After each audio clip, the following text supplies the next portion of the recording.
শুধুমাত্র এই একটা ফ্যানের কারণে, এই যে একটা ফ্যানের কারণে কি কি সমস্যাগুলো হইতেছে।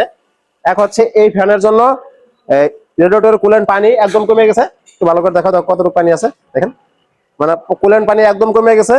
আরেকটা হচ্ছে এই যে ক্লাস প্লেট, এই ক্লাস প্লেট একদম পুড়ে যাইতেছে। আবার অনেকে বলতে পারে এটার জন্য ক্লাস প্লেট পুড়ে যাওয়ার সাথে সম্পর্কটা কি।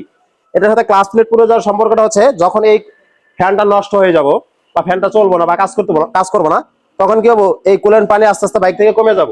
আর এই কুলেন্ট পানি কমে যাওয়ার কারণে বাইক অতিরিক্ত গরম হয়ে আস্তে আস্তে এই ক্লাস প্লেট গুলো পুড়ে যাবো। বাইকটা অল্প কিছুদিন আগেও ঠিক ঠিক আছিল, মানে 2 সপ্তাহ আগেও ঠিক আছিল, কিন্তু আস্তে আস্তে এই বাইকের এই সমস্যাগুলো হয়।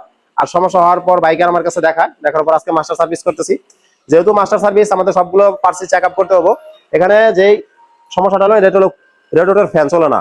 আপনাদের চেক দিয়ে দেখাবো এখানে সমস্যাটা।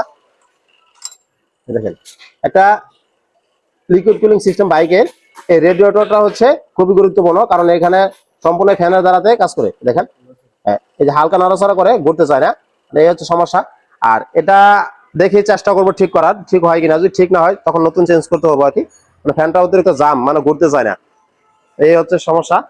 আর আপনারা যারা R15 আদার্স অন্যান্য লিকুইড কুলিং সিস্টেম বাইক চালান, আপনাদের বাইকেও যদি এই সমস্যা থাকে যে বাইক চলতে পথে অতিরিক্ত গরম হয়, মানে আগের তুলনায় বেশি পরিমাণ গরম হইতেছে, প্রথমত আপনার বাইকের কুলেন্ট ঠিক আছে কিনা সেটা চেক দেবেন। আর রেডিয়েটরের ফ্যানটা কাজ করতেছে কিনা সেটাও চেক দেবেন, কারণ এটা হচ্ছে খুবই গুরুত্বপূর্ণ কাজ।